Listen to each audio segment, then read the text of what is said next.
ಎಲ್ರಿಗೂ ನಮಸ್ಕಾರ. ನಾವಿವತ್ತು ಮಾಡ್ತಾಯಿದ್ವಿ ಬದ್ನಿಕಾಯಿ ಎಣ್ಗಾಯಿ ಪಲ್ಯ. ನಮ್ಮ ಉತ್ತರ ಕರ್ನಾಟಕದ ಸ್ಪೆಷಲ್ ರೆಸಿಪಿ ಬದ್ನಿಕಾಯಿ ಎಣ್ಗಾಯಿ. ನಾವು ಯಾವುದೇ ಸಮಾರಂಭ ಕಾರ್ಯಕ್ರಮ ಮಾಡಿದರೂ ಕೂಡ ನಮ್ಮ ಬದ್ನಿಕಾಯಿ ಎಣ್ಗಾಯಿ ಪಲ್ಯ ಇರಲೇಬೇಕು.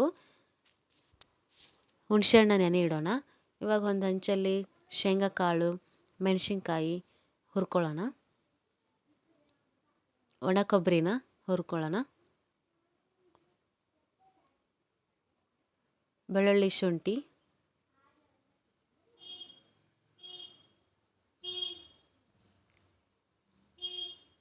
ಚಕ್ಕೆ,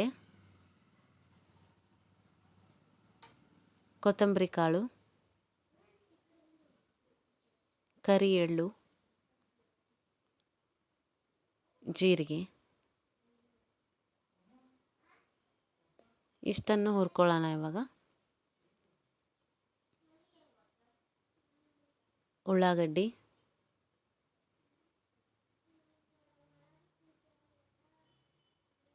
ಇಷ್ಟು ಹುರ್ಕೊಂಡಿದ್ದ ಪದಾರ್ಥಗಳನ್ನೆಲ್ಲ ಕೊತ್ತಂಬರಿ ಸೊಪ್ಪು ಹಾಕಿ ರುಬ್ಕೊಳ್ಳೋಣ.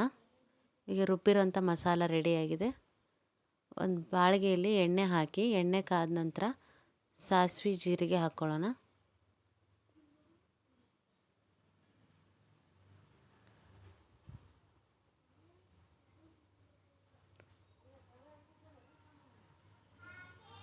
ಕರಿಬೇವು,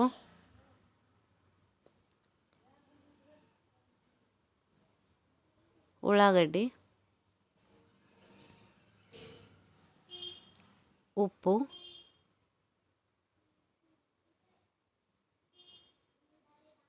ಉಳ್ಳಾಗಡ್ಡಿನ ಚೆನ್ನಾಗಿ ಬೇಯಿಸ್ಕೊಳ್ಳೋಣ. ಇವಾಗ ಕಟ್ ಮಾಡಿರೋಂಥ ಬದ್ನಿಕಾಯಿ ಎಣ್ಗಾಯಿನ ಹಾಕ್ಕೊಳ್ಳೋಣ. ಇದನ್ನು ಕಟ್ ಮಾಡಿ ನಾವು ನೀರಲ್ಲಿ ಇಟ್ಟಿದ್ವಿ, ಯಾಕಂದರೆ ಅದು ಕಪ್ಪಗಾಗುತ್ತೆ ಹೊರಗಡೆ ಇಟ್ಟರೆ ಅಂತ. ಬದ್ನಿಕಾಯಿ ಎಣ್ಗಾಯಿ ಸ್ವಲ್ಪ ಬೇಯಲಿಕ್ಕೆ 5ರಿಂದ 6 ನಿಮಿಷ ಮುಚ್ಚಿಡೋಣ. ನೋಡಿ, ಈ ಥರ ಕಲರ್ ಚೇಂಜ್ ಆಗುತ್ತೆ.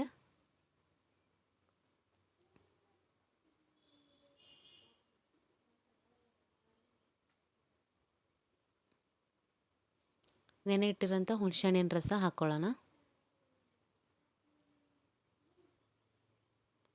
ರುಬ್ಬಿರೋಂಥ ಮಸಾಲಾನ ಹಾಕೋಣ. ಸ್ವಲ್ಪ ಅರಿಶಿನ ಪುಡಿ, ಮಸಾಲ ಪುಡಿ, ಗುರೆಳ್ಳು ಪುಡಿ,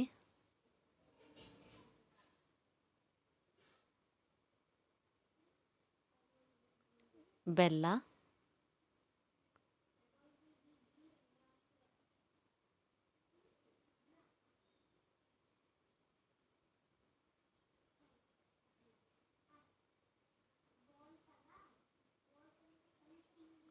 ಇಷ್ಟನ್ನು ಬೇಯಿಸ್ಕೊಂಡು ಇನ್ನೊಂದು ಸ್ವಲ್ಪ ನೀರು ಹಾಕಿ ಬೇಯಿಸ್ಕೊಳ್ಳೋಣ.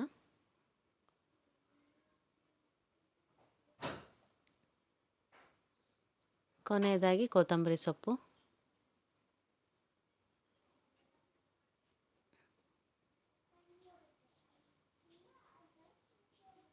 ಬದ್ನಿಕಾಯಿ ಎಣ್ಗಾಯಿ ರೆಡಿಯಾಗಿದೆ. Thank you for watching.